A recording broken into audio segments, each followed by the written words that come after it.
And I think I'm live. This is really exciting. This is the first time I have ever gone live on YouTube. And yes, when you have a brand new channel like I do, it takes a little while for you to be allowed to go live. It takes 24 hours, apparently. Anyway, here I am. I'm live. This is my very first one. I'm Gretel Jane. I'm a relationship coach and trauma therapist for separated parents. If you're not familiar with any of my videos, I've got a few up there. It's a channel which is for parents, essentially, and parents who are separated and or going through relationship struggles. So you may not be separated, but separation may feel at times, and possibly right now, like the only option. And sometimes it is, sometimes it isn't.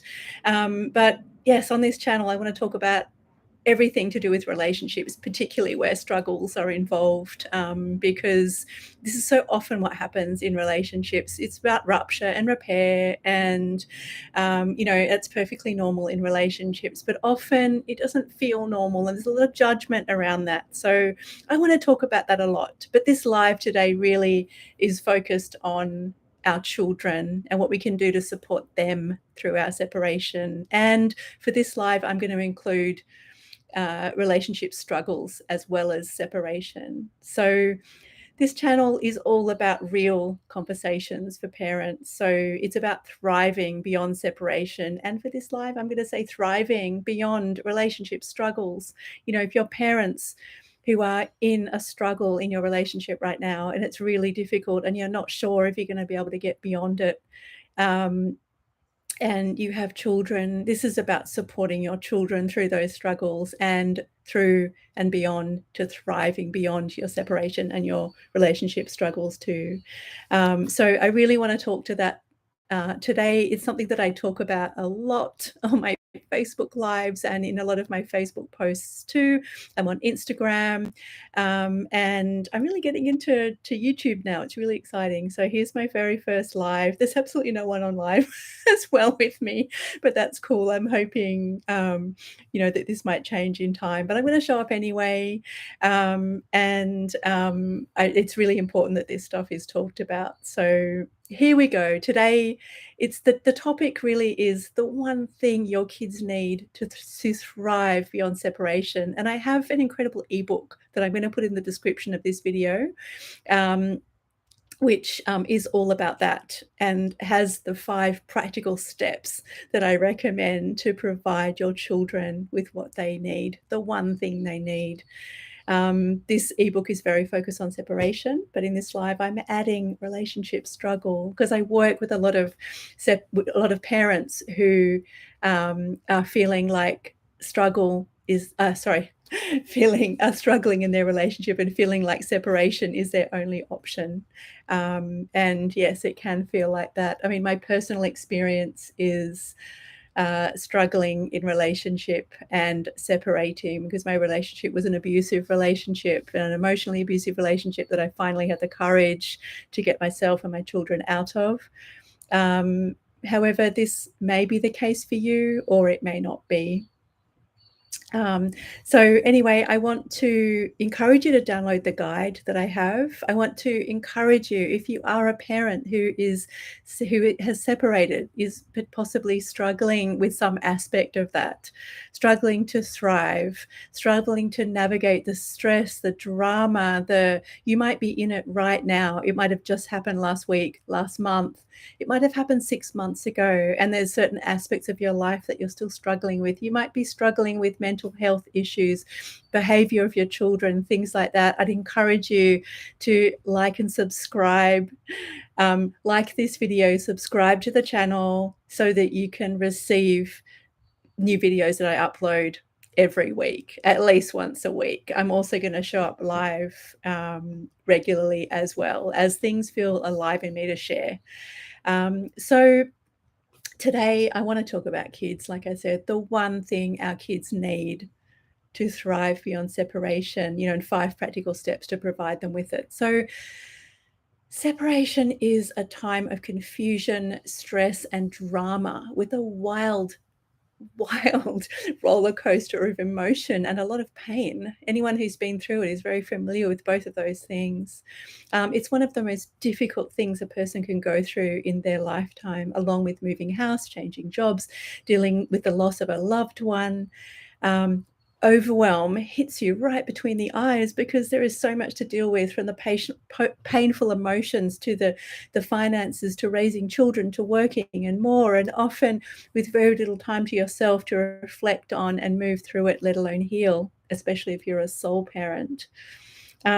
So all of those difficult things that we go through as humans, you might recognize a common thread here, that we're actually dealing with emotions, and emotions are things that we don't want to deal with as humans. They're too painful, they're too difficult. We just want to get on with it, move past it, just push it down. We don't want to feel it or deal with it at all, because, if we do, geez, who knows what might happen. But the impact of separation and, relationship struggles can continue for years afterwards. And, even if things get better with time, some of it can be triggered up within us again later. Time doesn't necessarily heal all. As we're always told, time heals all, but it doesn't. It's not true at all. The biggest thing that separated parents struggle with, though, is guilt. And we spend sleepless nights stressing and worrying about how what is happening will affect our children, and are racked with guilt for making their lives difficult and somehow not being able to handle it. We get into loops of this, and sometimes in trying to make things better, we actually make things worse, because our own trauma, our own stuff is getting in the way too. And you're a human being, so this is okay. And I hear you. I've been through all of this, and to some extent, I still go through this every day too. I'm a human being, and I have 2 children as well. But you're not alone. You're doing the best you can with the physical, financial, and emotional resources you have. You know, there are some simple things you can do to support your children, though. These are simple. They are simple, and you have the resources within you already to do them. So I want to say also, though, that while they're simple, they're not always easy, because I touched on the trauma and the stuff that we have going inside us as adults too. But, so worth doing, because ultimately they're going to support our children on their journeys, and ourselves too, and provide a foundation for all our relationships to thrive beyond separation and relationship struggle. So, as I said, while not easy, what our children will need from us is simple, and we are equipped to provide it already. So, the only thing that gets in our way of providing it is ourselves and our own unconscious programming about parenting and being a human in the world. It's all that judgment of what's right and wrong and good and bad. I really feel very passionately about talking about this too, and that we really need to take a look at what we judge as being good and bad and right and wrong. And this very much applies to parenting. Have you ever felt as a parent, gosh, I'm such a bad parent, or she's such a bad parent, or she's such a good mother? We're judging. This is the judgments that come along with this have an absolutely powerful effect, and not in a good way. Right. So let me tell you, without further ado, what is the one thing that our kids need from us to thrive, to truly thrive beyond separation? It's safety. And you may have heard this before, but I want to talk to this a little bit. And we need to understand safety at a deeper level to truly provide it in the way that it's needed. It's not just providing a safe physical environment, a roof over their head, a bed to sleep in. It's both physical and emotional safety. And the emotional safety, the second one, is the part that we often struggle with, because we struggle with our own emotional safety as well. And I know many people listening to this may be in a situation where they're struggling with their own physical safety too. So that will need to be addressed first. But okay, so you need to provide both physical and emotional safety. Our children need to be safe physically and to feel safe emotionally. They need to feel that. It's not enough to just provide the things to be done with it. They need to feel that safety to really be safe and to feel safe. That feeling safe thing is really, really, really important. And this needs to be before, during, and after separation. And, um, the way children uh, process trauma is that, a trauma may not ever fully be imprinted in their system. It all depends on who is with them before, during, and after separation. And, if they have a safe presence before, during, and after separation, then and that sort of leads on to one of my practical steps. But when they have a safe presence before, during, and after separation, even just one of those can make a huge difference to how they move through a lot of these things. And I want to say here also that life is not without traumatic things happening. Traumatic things happen all the time. It's not about preventing our children from experiencing these things. They actually need to, so they can learn how to move through them. It's just that they need someone safe to be with them as they move through it. That's the key point here. So, they need to feel that their world is safe for them physically, and that they are also safe to be who they are and express how they feel authentically and without judgment, without being told that they're needy, without judgment from us about who they are and what they're doing and all that kind of thing, based on our own trauma, our own judgments of ourselves, really. Because often when you're judging someone else, you're actually judging that same thing within yourself. Children need to feel that everything about them is okay, everything that they're doing is okay and enough, and that they don't need to be any different from exactly how they are in this moment. And that isn't to say that parents don't need to put in boundaries and guide their children. They do, but without punitive punishment, tough love, rewards for good behavior, and more discipline.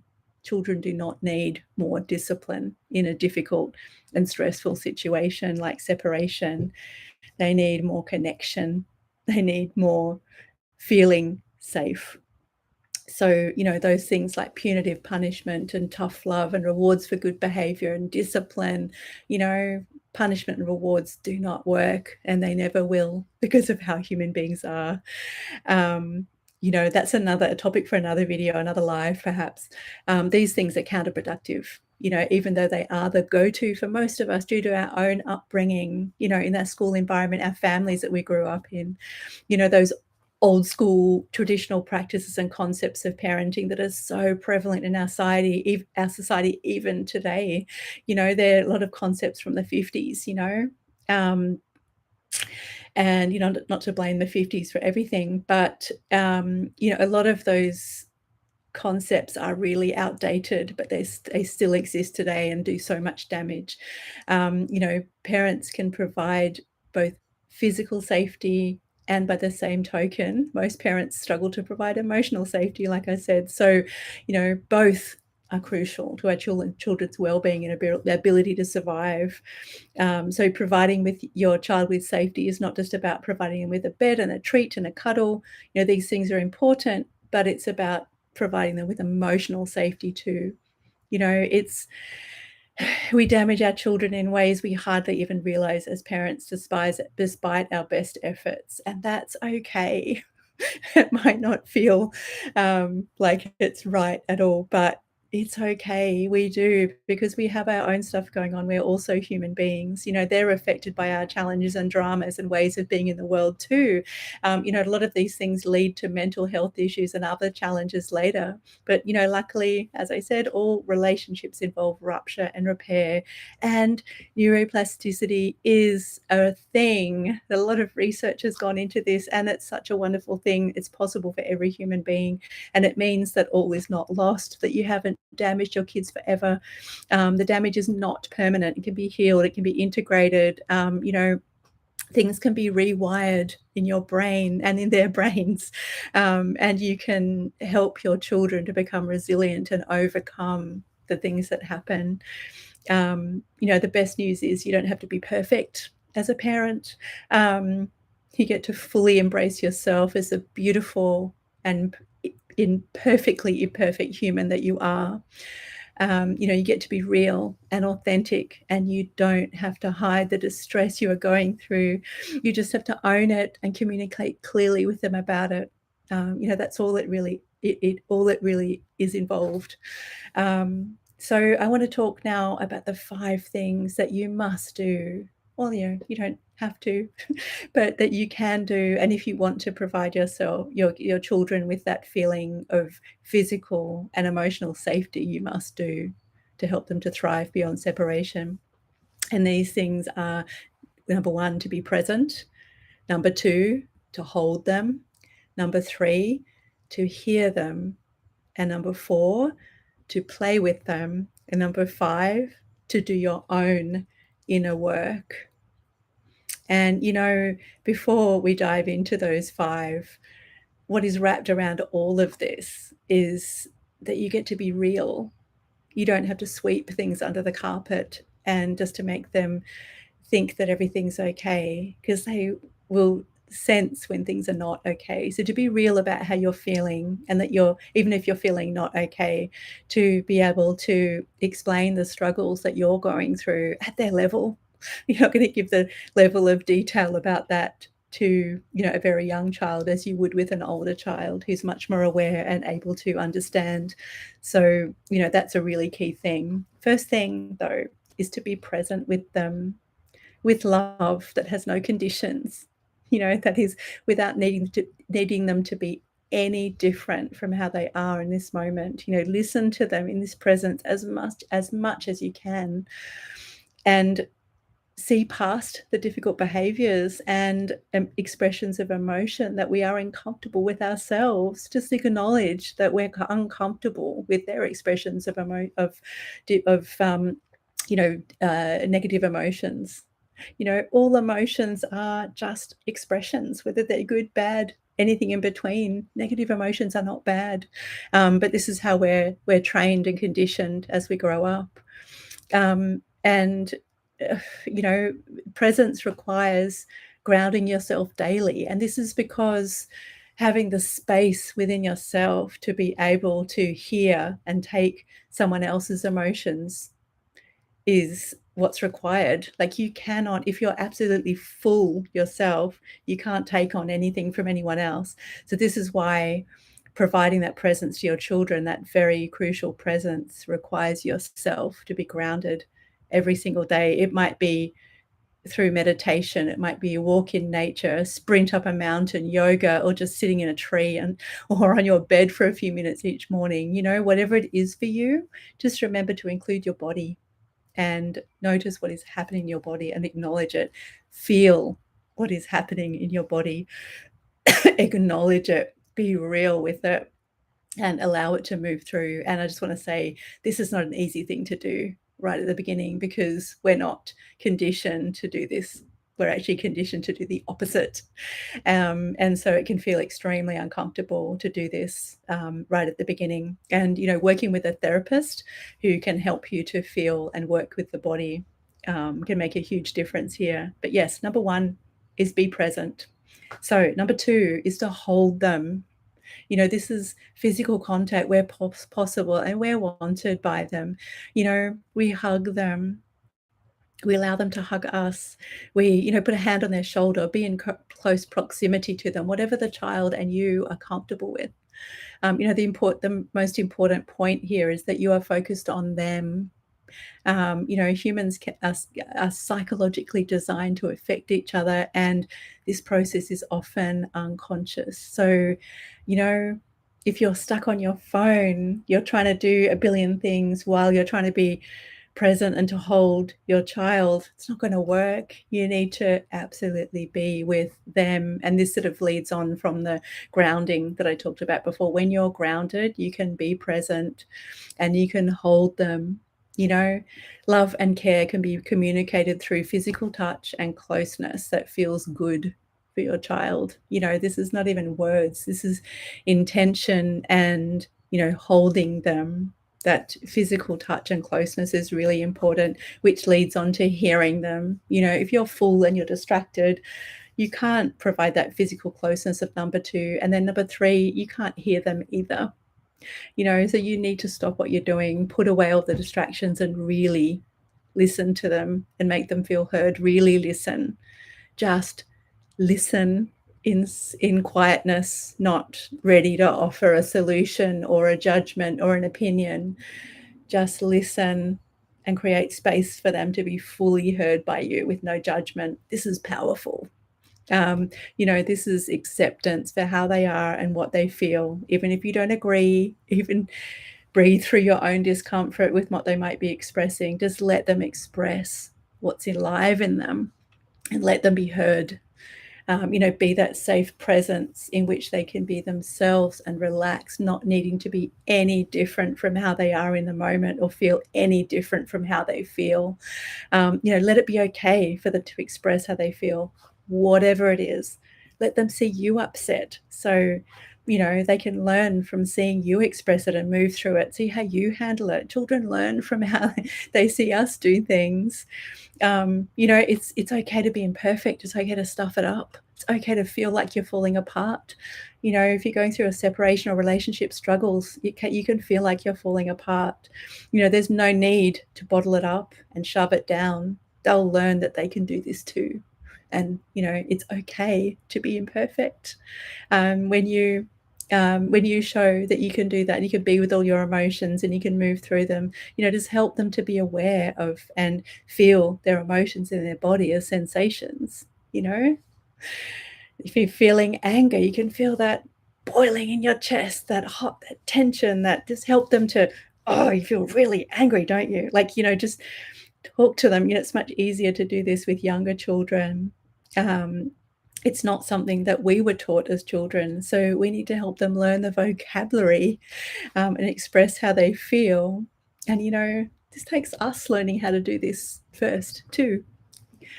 So that's number 3, to hear them, to really hear them.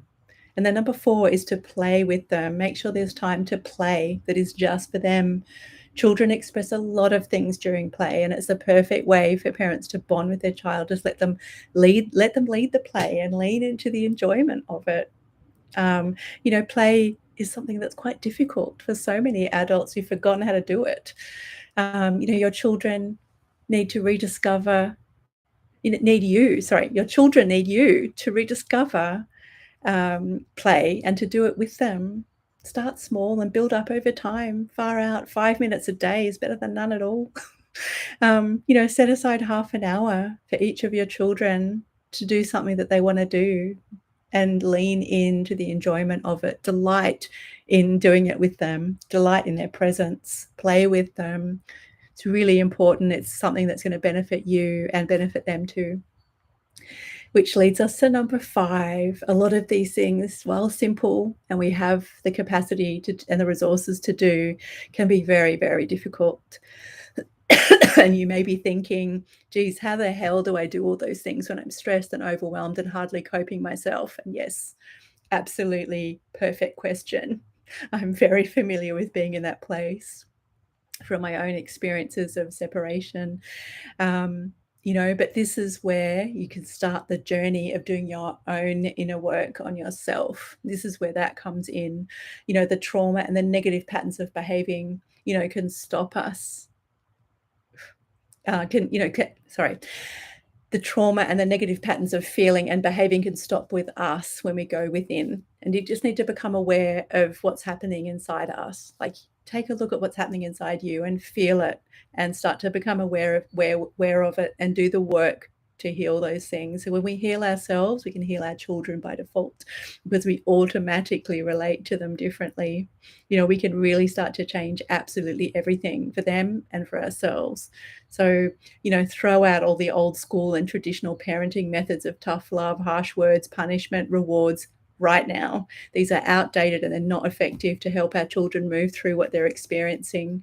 Doing this isn't easy because it requires us to look at what's coming up inside us, including all the things related to times when we didn't have a resource available to us, when something that felt unsafe happened to us. It takes us looking at our own childhood or our own things that are happening, that are triggered up in us now, that essentially are from our own childhood and our own younger years. So when we can look at those things, then we can really do those first 4 things for our children so much more effectively.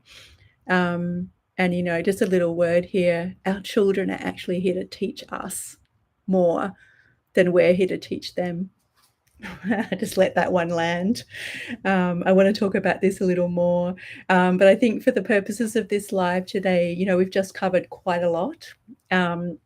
And, you know, it may be that these things are quite unfamiliar for you and that you have no idea how to even do them yet, and that's completely okay.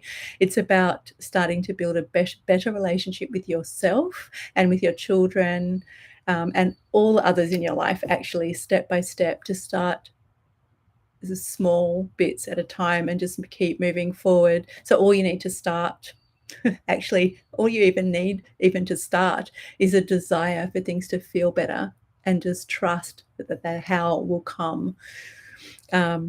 So thank you so much for listening today. I really appreciate it. And yeah, I'm really, really interested in your experience with separation and relationship struggle when it comes to supporting your children through it. And yeah, please download the ebook that I put in the description of the live. It's going to be super helpful for you. It covers a lot of the points that I went through today. But yeah, it's, you know, in summary, the one thing that our kids need from us is to feel safe, not for us to think that they're safe just because they have a safe place to be in their own room or whatever. You know, to actually feel safe, to feel physically and emotionally safe. You know, they need love and care from someone with whom they feel physically and emotionally safe, and they need to feel safe to be who they are and to express how they feel. So, you know, a lot of the stuff that we do and don't do, you know, we need to hold space for our children just to be themselves without needing to succumb to expectations and trying to be someone or behave in a way that is not them.